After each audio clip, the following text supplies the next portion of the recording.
चीन में तेजी से फैल रहा HMPV वायरस अब भारत में भी दस्तक दे चुका है। ICMR के मुताबिक भारत में अब तक 3 बच्चों में इस वायरस की पुष्टि हो चुकी है। इसमें 2 कर्नाटक, 1 गुजरात में केस मिले हैं। आज हम HMPV वायरस का गहराई से विश्लेषण करेंगे, जानेंगे ये वायरस कितना खतरनाक है, बच्चों और बड़ों को इससे बचाने के लिए क्या कदम उठाने की जरूरत है, कितना पैनिक करना है, कितना नहीं। पैनिक तो बिल्कुल नहीं करना है, लेकिन कितनी सतर्कता बरतनी है, कितनी जागरूकता रखनी है, कितना डिटेल में इसे हम आपको समझा पाएं, कोशिश करेंगे अपने मेहमानों के साथ। आप देख रहे हैं आपकी खबर आपका फायदा। मेरा नाम है दीपक डोभाल। तैयारियों की करेंगे बात, सतर्कता की बात करेंगे, लेकिन पैनिक बिल्कुल नहीं करना। एक छोटी सी कहानी पहले देख लीजिए। इस स्टोरी के बाद मैं लौट रहा हूं खास मेहमानों के साथ।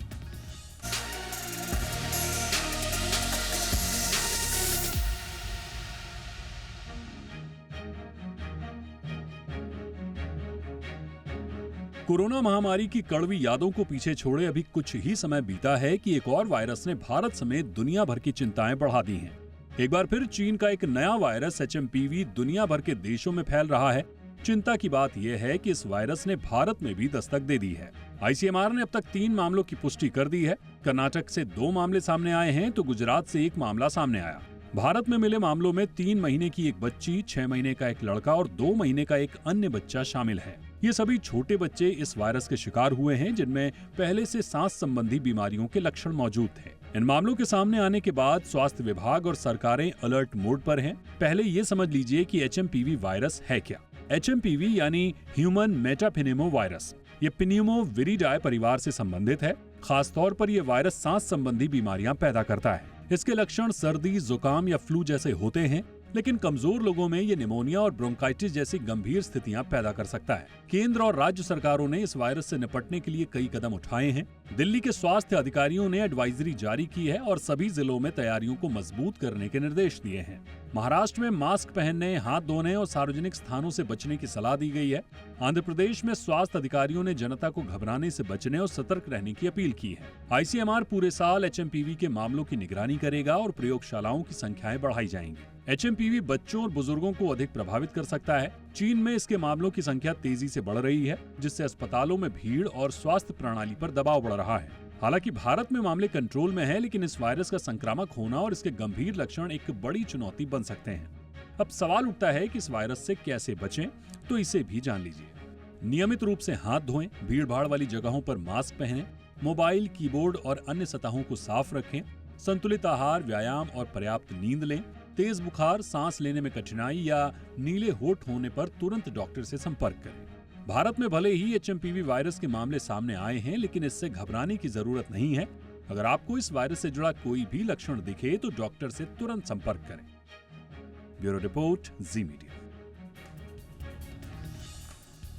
बहुत ही खास मेहमान मेरे साथ जुड़ चुके हैं। स्वागत करते हैं डॉक्टर रमन गंगाखेडकर सर का, पूर्व हेड DECD ICMR। बहुत बहुत स्वागत है डॉक्टर गंगाखेडकर सर आपका हमारे शो पे।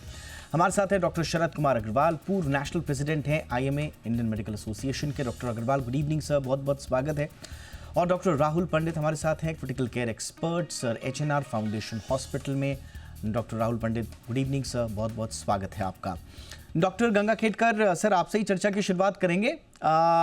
हमने देखा कि एक चिंता की नई लहर, अब ये वायरस की लहर कितनी जाएगी या नहीं जाएगी, बट चिंता की लहर तो सर शुरुआत हो गई है। थोड़ा सा मार्केट पे भी हमने आज इम्पैक्ट देखा था और लोग वाकई में थोड़े से चिंताजनक स्थिति में तो हैं कि क्या है क्या नहीं है। थोड़ा सा आप बताएं सर, कितना घबराना है इससे, कितना नहीं? इससे बिल्कुल घबराना नहीं है। हाँ। हमको एक चीज समझना है कि ये वायरस सारे दुनिया में, सारे देशों में 4% इसका प्रिवेलेंस है। अपने देश में नहीं है क्या? 2016 से 18 इसमें ICMR ने, नेशनल इंस्टीट्यूट ऑफ वायरोलॉजी, इन्होंने एक स्टडी की थी। उसमें इनको पता चला कि 16,000 लोगों को टेस्ट किया गया था। उसमें जो एक्यूट रेस्पिरेटरी इन्फेक्शन होते हैं, उनमें 3.4% लोगों को ये वायरस दिखा था। सारी जो यानी एडमिटेड पेशेंट है एक्यूट रेस्पिरेटरी इन्फेक्शन के, उनमें 2.6% लोगों को दिखा था।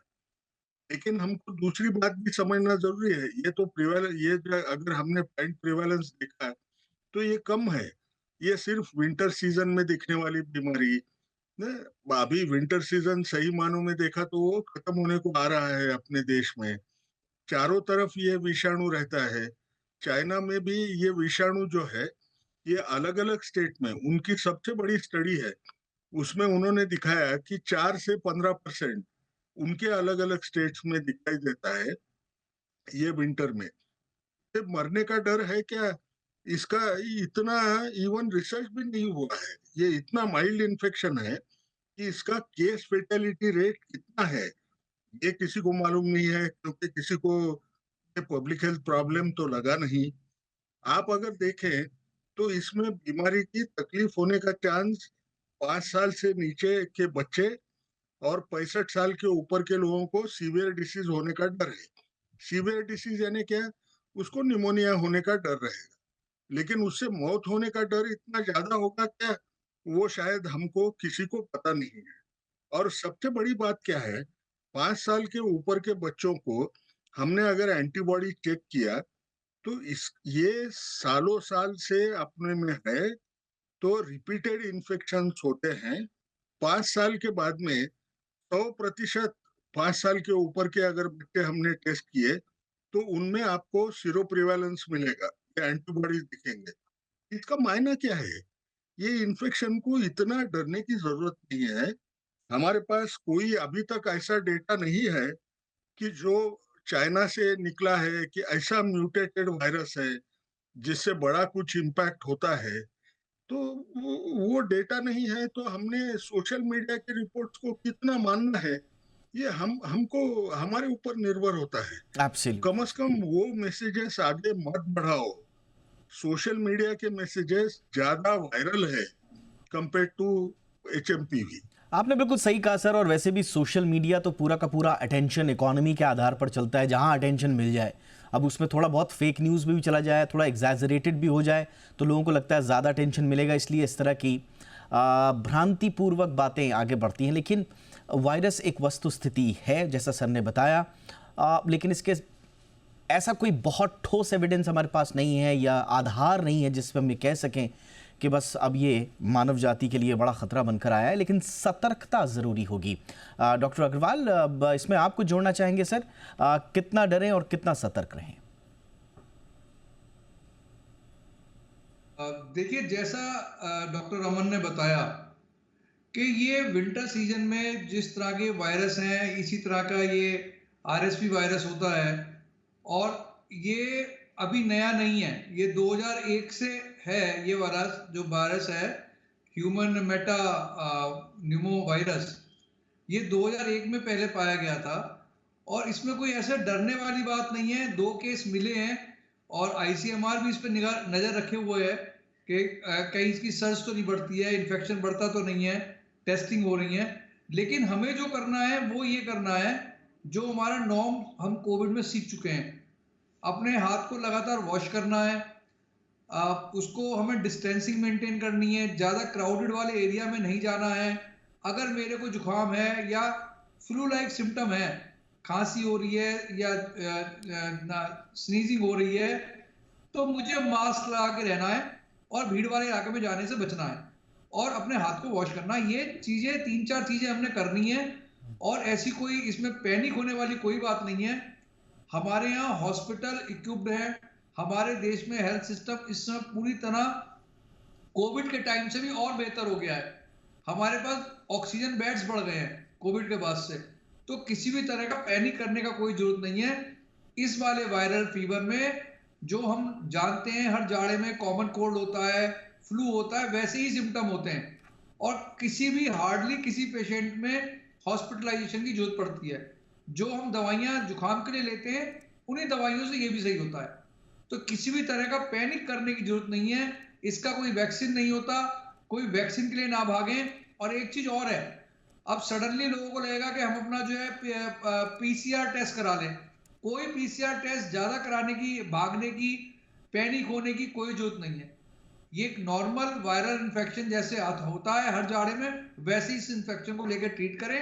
ICMR, सरकार और सारी संस्थाएं, मेडिकल फैसिलिटी, डॉक्टर्स सब इस पर नजर रखे हुए हैं। अगर कोई म्यूटेशन होता है, मेन चीज ये है, अगर इस वायरस में कोई म्यूटेशन होता है, सर्ज बढ़ती है, तो डेफिनेटली अकॉर्डिंगली सलाह देंगे, लेकिन पैनिक की कोई जरूरत नहीं है। एब्सोल्युटली सर, पैनिक की कोई आवश्यकता नहीं है। और भारत में भी साफ तौर पर जो एजेंसीज हैं, सरकारी एजेंसी और आप जैसे एक्सपर्ट जो कह रहे हैं वो ये हैं, सिर्फ सतर्कता। और सतर्कता तो देखिए, अब जब से कोविड आया है तो सतर्कता तो जीवन में आप अपना ही लीजिए। आप जैसा सर ने कहा कि जो एटिकेट्स हमने कुछ बनाए थे उनको तो हमेशा ही फॉलो करना है, चाहे कोई आउटब्रेक हो ना हो। ये वैसे भी आपकी सेफ्टी के लिए अच्छा होता है। तो जो सर ने अभी बताए हैं उन एटिकेट्स को वापस फॉलो कर लीजिए। पैनिक की कोई बात नहीं है। इनफैक्ट चाइना से भी यही स्टेटमेंट आए हैं, जो उनके फॉरेन मिनिस्ट्री के स्पोक्स पर्सन है माओ निंग, उन्होंने भी कहा है कि देखिए साहब, हम लोग इस पर नज़र रख रहे हैं, ऐसी कोई बात नहीं है, आप आइए। उन्होंने तो चाइना आने को भी कहा है। बट थोड़ा सा इस पर मैं बात कर लेता हूँ डॉक्टर राहुल पंडित से। सर, चाइना कह रहा है कि it is safe to travel China. अभी आप सलाह देंगे सर, अगर वहाँ कोई जा रहा है इस तरफ? देखिए, ऐसा है कि अभी मेरे पहले दोनों डॉक्टर्स ने वही कहा कि इस वक्त जो है ठंड के सीजन में हम लोग जो नॉर्मल वायरसेस देखते हैं, उसी वायरस का जो है सर्ज जो है थोड़ा बहुत दिख रहा है कि फ्लू लाइक इलनेसेस है, उसमें एक ह्यूमन मेटानिमो वायरस दिख रहा है। मुझे नहीं लगता है कि इस वक्त ऐसा कोई भी हमको पैनिक या किसी भी तरह का ट्रैवल रिस्ट्रिक्शन या कोई भी बटन दबाने की जरूरत है जिससे कि और हम लोगों में संदेह पैदा कर दे। जो हमारे नॉर्मल एटिकेट्स है जिसके बारे में अभी अभी बात हुई है डॉक्टर अग्रवाल से, वही हमको फॉलो करने हैं। आपको अगर सर्दी जुकाम है तो सेल्फ विजिलेंस रखिए आप अपने ऊपर।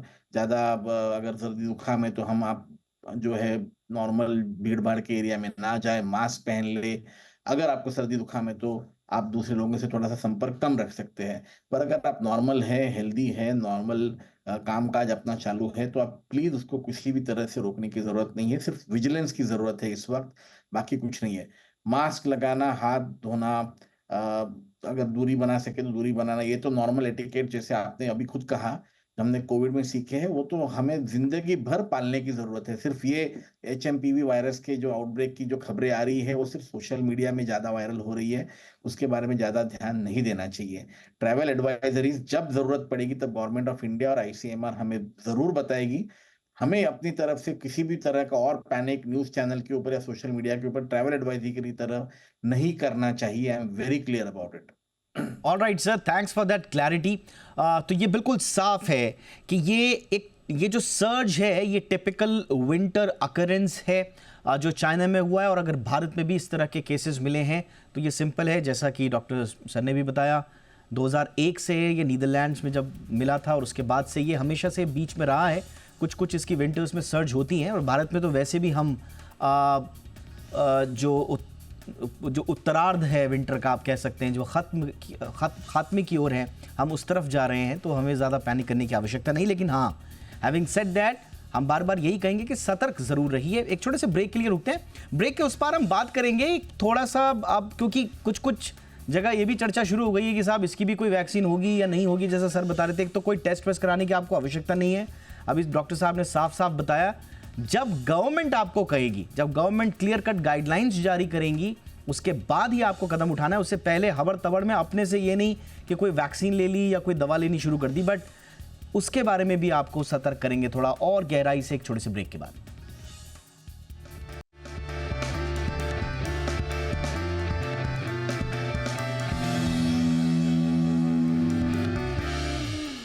ब्रेक के बाद आपका स्वागत है। तो वायरस का फिर से वार, कितने हम तैयार हैं, बहुत ज़्यादा पैनिक करने की आवश्यकता नहीं है। सबसे पहले आपको ब्रेक के बाद यही बता दें, जो फर्स्ट राउंड में हमारी चर्चा हुई है उसमें यह प्रतीत होता है कि सोशल मीडिया पर इसका कुछ ज़्यादा ही एग्जैजरेशन है, जैसा कि होता ही है। लेकिन वस्तु स्थिति इतनी गंभीर नहीं है। शुरुआती ये विंटर अकरेंस है, नॉर्मल है, सबसे बड़ी बात यह है। और इसके लिए हमारी तैयारियां भी माकूल हैं, पूरी हैं, इसलिए घबराइए नहीं, सिर्फ सतर्क रहिए। डॉक्टर रमन गंगाखेडकर, तैयारियों से याद आया कि जब इस तरह का आउटब्रेक होता है तो फिर तैयारियां वैक्सीनेशन को लेकर भी होती हैं, वैक्सीन बनाने को लेकर भी होती है या किसी भी, तो क्या सर इस पर्टिकुलर वायरस की ऑलरेडी रेमेडी है या इस पे भी कुछ वायरस पे काम करना होगा, कुछ वैक्सीन जैसा? मुझे नहीं लगता है इसके खिलाफ अभी वैक्सीन बनाने की जरूरत है। या उसके ऊपर इमीडिएटली रिसर्च करने की जरूरत है। इसका कारण बहुत सिंपल है ना, ये 5% बच्चों में 5 साल के उम्र के ऊपर रहे वाले बच्चों में 100% लोगों में एंटीबॉडीज अगर टेस्ट किए तो दिखते हैं। अब ये 4% लोगों में विंटर सीजन में ये बीमारी हॉस्पिटल में जाने वाले 4% में दिखाई देती है। इसके लक्षण है बहुत माइल्ड। तो इसका दूसरा मायना क्या है, हम जब एडल्ट होते हैं या उम्र जैसे बढ़ती है, ये बार बार इन्फेक्शन होते हैं और उसका पार्शियल प्रोटेक्शन होता है। उसकी वजह से हमको सीरियस इलनेस इसका होने का चांस बहुत कम हो जाता है। अब वैक्सीन बनना चाहिए क्या? बनना चाहिए, आइडियल गोल रखे तो बनना चाहिए, लेकिन हमको एक भी समझना है कि हम कितने वैक्सीन लेंगे, कितने किस्म के जर्म्स के अगेंस्ट वैक्सीन लेंगे, और ऐसे जर्म के अगेंस्ट कि जिसका मॉर्टेलिटी रेट ये इतना ज्यादा नहीं है। तो यानी किसी ने अभी तक रिसर्च भी नहीं किया है कि कितने लोगों की मौत होने का चांस, जिसको हम हमारी भाषा में केस फेटालिटी रेट बोलते हैं, वो भी टेस्ट नहीं हुआ है। तो ऐसे इसमें हमने डरना नहीं है, ये माइल्ड इन्फेक्शन है, हर एक को होता है, रिपीटेडली होता है। वो इन्फेक्शन से ही हमको प्रोटेक्शन काफी अच्छा आता है। इससे कोई इतना यस वैक्सीन सर, के ऊपर ज्यादा यानी कि जोर अभी देना अभी कि वैक्स यस सर, अभी वैक्सीन की बात भी करना भी मुझे लगता है कि इतनी ज़रूरत नहीं है, जैसा कि सर बता रहे हैं। एक तो कोई देखिए, बार बार हम कह रहे हैं, एक तो देखिए कोई मेजर नई हेल्थ क्राइसिस नहीं है, जो तीनों एक्सपर्ट से हमारे बातचीत करने से पता चल रहा है। और दूसरा, अगर सीवियरिटी होती भी है तो ये मोटा मोटी इट रिमेन्स मैनेजिएबल, राइट। तो इसलिए बहुत ज़्यादा पैनिक करने की आवश्यकता नहीं है, और बहुत ज़्यादा चेकअप्स या वैक्सीन की तैयारी करना या उसकी इंतज़ार में बैठना, वो भी समझदारी नहीं होगी। लेकिन मैंने जैसा बताया डॉक्टर अग्रवाल, बहुत सारे लोग होते हैं कि वो शुरुआत आप कर देते हैं कि सब जैसे उन्होंने वायरस का नाम सुना, अब वो, और ऊपर से एक आध दो मैसेज भी आ जाएंगे व्हाट्सएप पे, तो बस उनको लगता है अब तो धरती खत्म होने वाली है, और वो अपनी तैयारियां शुरू कर देते हैं। अब कुछ लोग घर में काढ़े वाड़े बनाना शुरू कर देते हैं, और कुछ लोग ओवर द काउंटर जाकर तरह तरह की एंटीबायोटिक्स, एंटीवायरस ये लेना शुरू कर देते हैं। उन लोगों के लिए क्या कहेंगे सर, कितना बड़ा गुनाह कर रहे हैं ये लोग? देखिए, ये तो आयरनी है हमारे देश में, और मतलब आप तो लगातार प्रयास करते रहते हैं। मैं आपको बिल्कुल सैल्यूट करूंगा कि आप अपने माध्यम से, अपने चैनल के माध्यम से पब्लिक अवेयरनेस पे काफी ध्यान देते हैं। Thank you sir. अगेन आपके चैनल पे मैं कई बार आ चुका हूँ, यही कहेंगे पब्लिक को कि पैनिक ना करें, केमिस्ट से डायरेक्ट जाके सलाह ना लें, केमिस्ट से जाके दवाई ना लें, या अपने आप जाके लैब में ये ना कहें कि जरा मेरा टेस्ट कर दीजिए कहीं मेरे को ये तो नहीं है। पहली बात, जैसे सभी लोग कह रहे हैं, ये एक कॉमन कोल्ड की तरह वायरल इन्फेक्शन है। अगर ये हो भी जाएगा तो ये कोई फेटलिटीज की कोई अभी पता नहीं है, ऐसी कोई इससे मॉर्टेलिटी नहीं हो रही है, ये कोई कोविड की तरह नहीं है, एक कॉमन कोल्ड की तरह सिम्टम्स हैं। अगर हो जाएगा तो आप बस घर में रेस्ट करें, मास्क लगाएं, बाहर ना जाएं, पब्लिक में ना जाएं, लेकिन फॉर गॉड से किसी मेडिकल स्टोर पे जाके स्वयं दवाइयां लेनी ना शुरू करें, किसी भी लैब पर जाके स्वयं अपना टेस्ट कराना ना शुरू करें जब तक कि डॉक्टर कोई आपको सलाह ना दे। इतना अपने अंदर अनुशासन लाएं। तो देखिए, आजकल कहते हैं डिजिटल बड़ा घपले हो रहे हैं, तो उसमें भी कहते हैं ना कि केवल सावधानी ही आपका बचाव है। तो अगर हम सावधान नहीं रहेंगे, हम इस तरह से हरकतें करेंगे, तो जो लोग इस चीज के लिए बैठे हैं वो तो करेंगे ही ना, इस तरह के काम जिस तरह का आप इंगित कर रहे हैं। तो लोगों से ये अपील है कि वो परेशान ना हो, अगर परेशानी है तो पढ़े लिखे डॉक्टर के पास जाएं, जिनके पास डिग्री है उनके पास जाएं, और अकॉर्डिंगली एक्ट करें। अपने आप दवाई लेने के पीछे या टेस्ट कराने के पीछे ना भागें। देखिए, ऐसी डरने वाली ये आपने बिल्कुल सही कहा सर, और आपने जो डिजिटल वाला बात बोला ना, उसमें बहुत अच्छा एंगल आपने जोड़ा, थैंक यू सो मच। और यहाँ पर हम मेंशन भी करना चाहेंगे, जब जब इस तरह के कोई भी क्राइसिस आती है, या आर्टिफिशियल क्राइसिस कह लें, या फिर प्री मैच्योर जो है, क्योंकि अभी ठोस नतीजे पर अभी कोई नहीं पहुंचा इस पे, तो नए नए फ्रॉड्स भी उभर आते हैं। अब आपको न जाने इसके वायरस के नाम पर आपको कोई लिंक भेज देंगे कि इससे जानकारी ले लीजिए, यहाँ देखिए कि, और पता चल रहा है कि आपका खाता साफ हो गया। हम इसलिए कह रहे हैं क्योंकि जो फ्रॉड करने वाले हैं उनके लिए हर आपदा अवसर है उनके लिए।